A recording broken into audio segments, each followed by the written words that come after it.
Hello everyone, welcome to Two Stupid Gamers. We're doing a very special video today. I'm Nanners. I'm Bulbtastic. And I'm Zero. And today we just wanted to talk about Play NYC 2018. So the three of us went to Play NYC a week ago, and we just kind of wanted to wrap up. We already did a video on it, but we wanted to do like almost a discussion style, post thoughts just about the show, games we got to play, games we saw, and anything else kind of just we feel necessary to talk about. So yeah, what did you guys think about the show overall? I loved it. Just having a convention mainly focusing on just video games, especially indie developers. It's amazing to have here in the city. I haven't been to a convention quite like that here in New York. Yeah. Like Zero said, like we don't have any video game stuff in New York City. Yeah, we like really don't. no cons at all, except for Long Island Retro, and yeah, but that's not in the actual yeah, it's not city in the of New city. York. Yeah, so yeah, I don't know. It was cool, especially since like it was like all really indie developers, like pretty much unknown. With the exception of one, though. Yeah. Except for Avalanche. Avalanche. I don't know how they got in there. Nah. They were showing off Just Cause 3, which is old. Yeah. What? That's what they were showing off? They had it playing on a screen. Are you sure? But because I thought I saw That's the ridiculous. Twister. They had a trailer playing for that, but in the playable section, It was Just Cause. It was just Cause 3. Yeah. That's dumb. I asked the guy. I was like, "Oh, you guys, can we play 4?" And he was like, "Nah." Wow. Okay. That sounds fine. Yeah. Yeah. Why not? Oh man. So what games did you guys play that really stand out to you, or get to check out, see, hear about, or interview people about? I wish I had a list of games because I only had about an hour and a half there when I got there. Me too, as well. Yeah. Yeah. We had very very limited time at Play NYC, but the time we did spend there was pretty great. I saw a lot of different indie games. Didn't really catch too many of their names. That last guy we interviewed. That was Mason. He was from Anthropic Games, and they're doing Way of Rhea. That's So right. that was the one where you were with him. That's right. I actually played Way of Rhea, and that was very interesting. It kind of reminded me of this game on the PS3 called Outlast. It was a side-scroller platforming game where you always have to change colors. Way of Rhea is the same thing. It's side-scrolling, but it's not really much action. It's just mainly puzzle solving. You have to change your color by grabbing items, going to this pillar or something, putting the item there, and then it switches your color. Then you can interact with the objects in the game that are of that same color as you. And I found that very interesting. Me and Mason actually had a pretty interesting conversation about that. I told him like, "Oh, you should try this game and stuff." Cool. Interesting. That was Still in development, pretty so I really do hope it comes out and it does well. I liked all of the Fabraz games. I didn't. Again, 90% of the time I was there, I was just interviewing, so I didn't get to play anything. But yeah, Spirit Sphere. Spirit Sphere looks really cool. It almost looks Zelda-ish, like that's what the art style was supposed to be. Yeah. But it doesn't seem anything like Zelda. It's like tennis, basically. I really liked it. Yeah, it's like tennis and Breakout kind of mixed together. Right. Yeah, and it has a fantasy theme, and there's different characters. They have different abilities, and basically it's just a one-on-one like kind of tennis sort of game, which is a neat idea. And it was on Switch, right? Yeah, it was on Because I Switch. think that they had the Switch Pro controller, so that's pretty cool. You can even Yeah. just play. You even have that hand-to-hand mode where both people are holding one Switch tablet controller thing. Yeah, Fabraz. I liked Fabraz.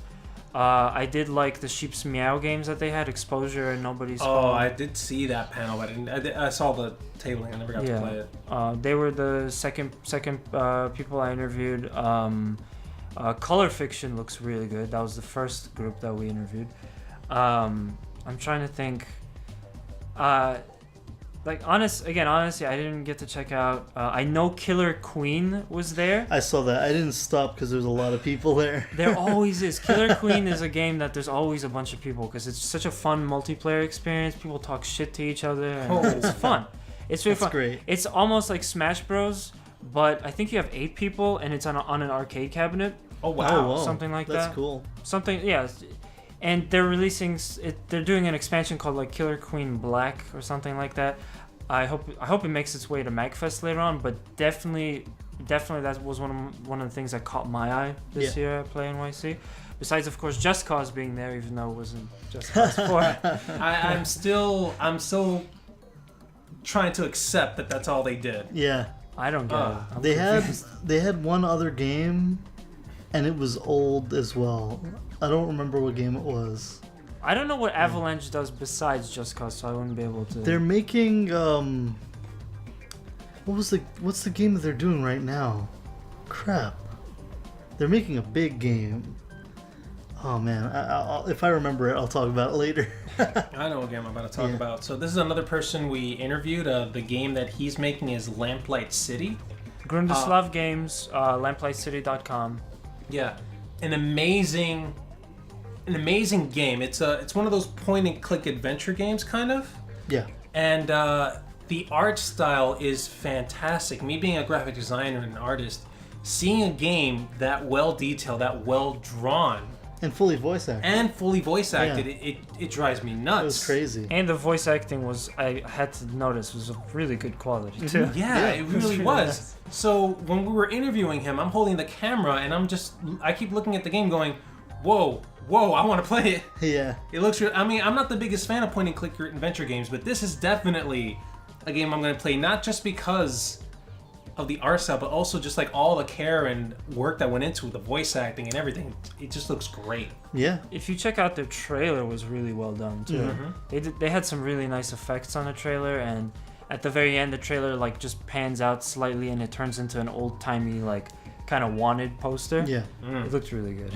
Speaking of point and click adventures, in the event, because it was in a concert area, right? They had some developers upstairs on the balcony, and it was kind of difficult to navigate it. So I feel like a lot of people weren't checking it out. But I saw one game called The Last Stop. It was made by this developer. I think it was her first game. It's also a point and click adventure, but it's set in a modern Asian theme. And she said that it's like a game that explores like Chinese and Filipino themes, and it teaches you words and their meanings and stuff. But also it had a really cool art style. It was all hand drawn, and like even the still animation for not like, what is it called? An idle animation, right? It was completely animated. Oh wow! So the character's not just yeah. standing still like a statue. There's actually like some breathing going on. Yeah, it looked like an old Cartoon Network show. Like it was wow. really nice art style. Yeah, and it's also a point and click, just like that one. So I feel like the indies are bringing the point and click adventure games back. I sure hope so, and I hope they make them amazing. Yeah. I actually wanted to real quick throw in a comment, and it's I actually have a criticism about Play NYC this year, and that's that I don't like the choice of venue. Yeah. Yeah, I don't agree think with you. it. I agree. I don't think it makes sense to do it in the Hammerstein because it's basically a theater. So, like you said, when you put people up on those balconies, it's really not fair. The last guy that we interviewed was commenting at like right as I was leaving. He said, "Thanks, guys, for actually coming up here and interviewing me because, I'm all the way up here." And it's so true. For most people are just gonna go to the main area, which was the main first floor. Yeah. And honestly, another bad thing about the Hammerstein is that the staircases look kind of hidden. Yeah. It's almost like you couldn't see them. They're not just hidden. They don't look like they're hidden. They are hidden. And they're dark. It's dark. Yeah. So people are not gonna want to go up there, even though they see people up there. They're like, nah, I'll stay down here. Yeah. I had that same feeling for about 10 minutes, and I said, wait a minute, no, this is stupid. I gotta go up there. When I went up the staircase, it kind of felt like I wasn't allowed to be there, and I was just sneaking in the back, you know? Yeah. Yeah, which is usually what would happen in a Hammerstein if, like, you don't have your ticket, you're going upstairs or something. I also thought it was really awkward, the placement of all those booths on, like, individual steps. It was on the steps. That was stupid. The balcony steps. So they got rid of the seats. And I gotta comment, like, that's not handicap accessible. No. Like, It isn't. ridiculous. Somebody's not gonna be able to go to, like, the lowest level if they want to check out. And also, they had the games stacked up together. So if you wanted to see a game like in the middle, you would have to like You have to go through like Yeah. 3 people. Yeah. and That's right. it kind of felt disrespectful. Like Yeah. I didn't want to see that guy's game. I wanted to see the other game, Yeah. and I didn't want to leave that impression. So it was kind of silly. Not only that, it's kind of a tripping hazard too. Because imagine, Oh yeah. you know, you want to get to the game in the middle, like you just said, and there's already people playing games in front of you. So Yeah. you have to basically kind of like shimmy your way behind them while trying not to, you know, push them or trip on them. And again, there's not much protecting you from like the next step down. Yeah. So you can fall over. The Lamplight It City. wasn't the safest thing. The guy from Lamplight City was up there, and I Yeah. couldn't find him. He Yeah. emailed me to come over to the booth, and I couldn't find his booth for a while. Yeah. So, yeah. When I went upstairs to look for Goodnight Games, who shout outs, those guys are awesome. Actually, I was looking first for Lamplight because I had him scheduled before them. Mm-hmm. They were supposed to be the 6th. He was supposed to be the 5th. And I just couldn't find Lamplight City. And then while I was walking around, I stumbled upon Goodnight Games, so I ended up just doing them before Lamplight City. Oh man. I was like, well, I'm already here. I can't find the other guy, so let me just do this first. Yeah. Mhm. Damn. Yeah. That Which, sucks. by the way, real quick, I gotta comment. The Goodnight Games guys, they were like the interview, fantastic. It went really well. That was probably all the interviews were great, but that was probably my favorite just because they almost had like a comic duo thing kind of going on. It was really fun. The guy that goes on second is I think he's a natural. Mhm. I think he should be in front of the camera because he went in front of that camera and he didn't just promote the game. He cut a promo for the game. Oh yeah. And Oh, the wow. company, and it was really good. I actually reached out to them and told them, like, if you guys ever want to do a video, Two Stupid Gamers, we're right here. You should come on by because that guy has a lot of charisma. Nice. I think he should be in front of a camera. So good job. You Yeah. might steal the show away from us. Yeah. And their game is you can find them Goodnight Games, Facebook and Twitter, and their game is Plunder Kings. Okay. Cool. I don't think I checked that one out yet. I mean, I didn't get a chance to. Do you want to talk about Averia? Oh my god. So, I'm a fan of RPGs. Yeah, me too. Nanas, I'm pretty sure you like your RPGs too. Yeah, I like him. So, imagine turn-based style RPG battle system, Battles, yeah. but versus an actual person. Yeah. That's Averia versus, and the graphics are great. It has this like very mysterious feel to it. Yeah, it's like kind of a fantasy and sci-fi mix. Exactly, Yeah. it is. I remember one of the characters was actually a robot you Yeah, can control. mhm. And everything happens in real time. Like, it's all happening at the same time. Even though it's kind of turn-based, Yeah. you both get to choose your options. Kind of like Pokemon Stadium style. Yeah, it actually is a lot like Pokemon Stadium. You choose your options, Pokemon Stadium style, both at the same time. You have a timer that goes right down the middle. Yeah. And once that timer hits the bottom, whatever you chose, that's it. That's what you get to do. And again, it goes turn-based. So one character, then another character, then one character, then another character. Yeah. And I lost my shit. There's a lot of strategy. You could build your own parties and stuff. It's really cool. Yeah. It's 3 versus 3 too. So I got online to play it, but unfortunately, like I said, we only had about an hour and a half there. By the time I got online, the last 2 people that were playing, they were the last ones. They were already yelling out that they were going to close down the convention. I was like, God damn it! That sucks. Yeah, I did enter though to hopefully maybe get a beta access yeah. for us. So we'll see. Yeah. And definitely gonna get the game when it releases. I want It it. looks pretty sweet. Yeah. It looks good. I just want to give a little backstory to people who don't know. The reason why Hans and I got to go to the show was because Ali over here, our special guest today, just randomly asked me if I was going. I saw the event, I thought, I can't make it, I'm just not going to go. But then he said he was going and that he got press passes. Yeah. So I'm like, oh, I'll try to get press passes for us too. And we did. Yeah, lo and behold, we got our press passes, and That ended up making me go because Yeah. I was working that week and I didn't really feel like going. But having the press passes was a gift, and we got to do a lot of cool videos. We got to make a pretty cool video from it. So yeah, that's how we got in. It was really nice of them to let like small guys like us get press passes because it's Definitely. like impossible Yeah. now Yeah. for other places. Yeah. Yeah. So before we close out this post wrap up for Play NYC 2018, I just want to know, what do you guys think? What would you like to see at Play NYC next year? Obviously, I'm assuming we're all going next year. We're Oh, Yeah. for definitely sure. interested. We got to take time off for that. We have to. And yeah, like, what did you think about the show for 2019? I want to see a better venue, like you Definitely. said. Yeah. Definitely, yeah. And also, I feel like a lot of people who went were expecting too much from the con. I'm not sure. Like, to me, it was clear what the con was, but It's maybe an indie game fest. for other people, I feel like they thought there would be more popular developers there. Yeah, like, if you've been to a PAX, Yeah. they have the indie mega booth, right? mega booth, Yeah. which is a collection of just all indie games in one area of the Yeah. show. So it's basically that, but that's the whole convention. Yeah.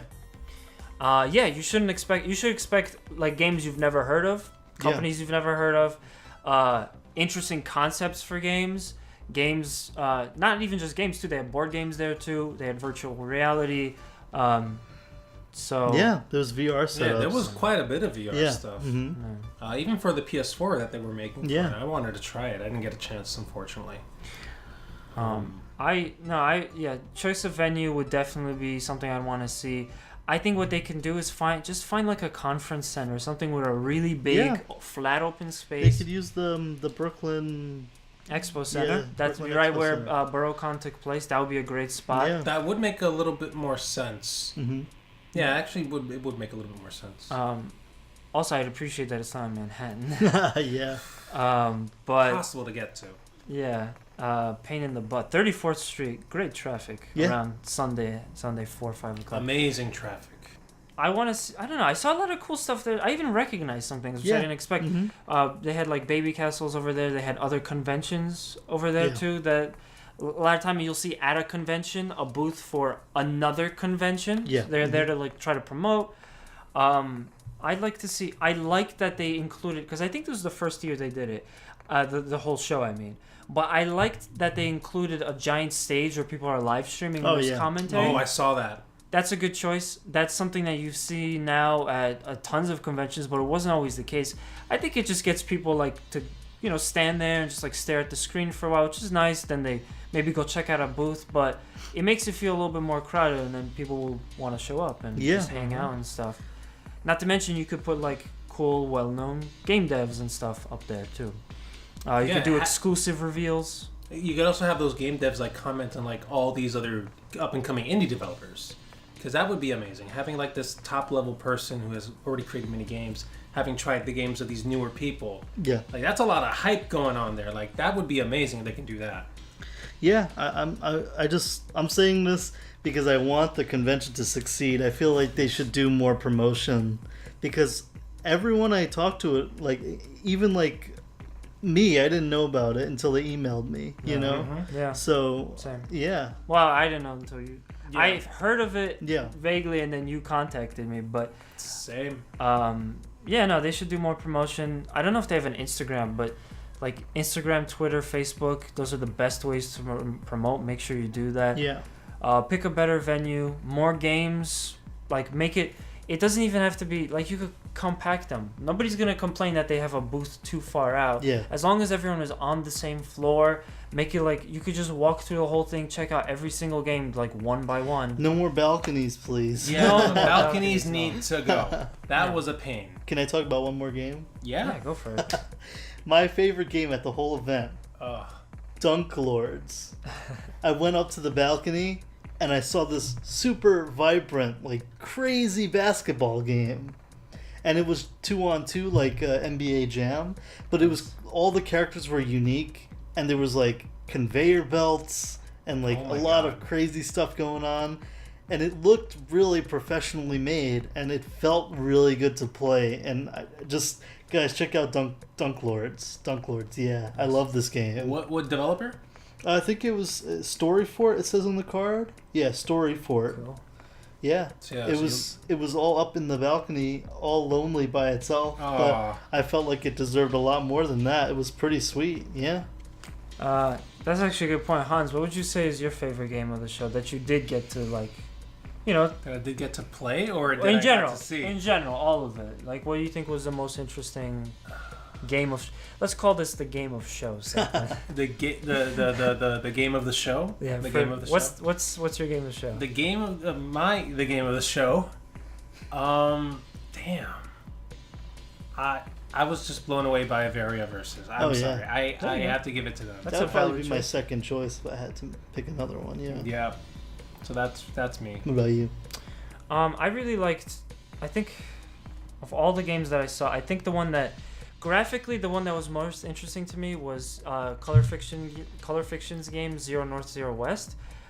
But honestly, I think the most interesting game in general would probably be Nobody Home by the Sheep's Meow, just because it's kind of like I've been so tired of 2D platforming puzzle indie games because there's so many of them. So many. Yeah.